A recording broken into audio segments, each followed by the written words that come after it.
উনি মুড়ি রিসিভ করছে কিভাবে? এই মুড়িগুলি রিসিভ করতে হলে অবশ্যই ভোটারদের এখানে অবশ্যই হাতের ছাপ থাকতে হবে এবং নির্বাচনের সিল থাকতে হবে। সিল কোথায়, ছাপ কোথায়? ছাপ কোথায়? হাতের ছাপ কোথায়? একটার মধ্যে হাতের ছাপ নেই, সিলে কোনো প্রুফ নাই। কিন্তু এই ভোটগুলো কিভাবে দিল? এই ভোটটা কিভাবে দিল? যারা সহকারী আছে তাদেরকে আমি তো ঢাকায় দেখি ওরা না, আপনি বলেন এই যে এই ভোটগুলো কিভাবে দিল? আমি তো আপনাকে বলছি না না না, এই ভোটগুলো কিভাবে দিল?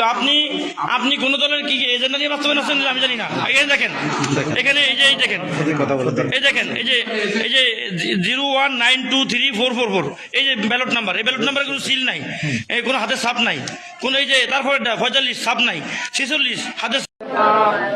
আমরা আছি গুন্ডাসদি, দক্ষিণ গুন্ডাসদি স্কুলের যে নির্বাচনের যে কেন্দ্র, সেখানে একটু আগে কিছু ব্যালট আমরা দেখছি উদ্ধার করতে পেরেছে আইন শৃঙ্খলা বাহিনী এসে। সেগুলোতে অলরেডি ধানের শীষ সিলভার আছে। একটু যদি আপনাদেরকে দেখাই কি পরিমাণ ব্যালট।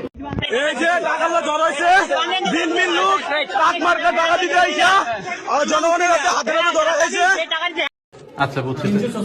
তার মানে এভাবে ওরা এই যে ধানের শীষের ওরা ভোট দিছে। এটা হচ্ছে লালমাই উপজেলা, কোন কেন্দ্র? কুমিল্লা জেলা লালমাই উপজেলা 14 জনা কেন্দ্র। আচ্ছা, এই যে এখানে হচ্ছে লালমাই উপজেলা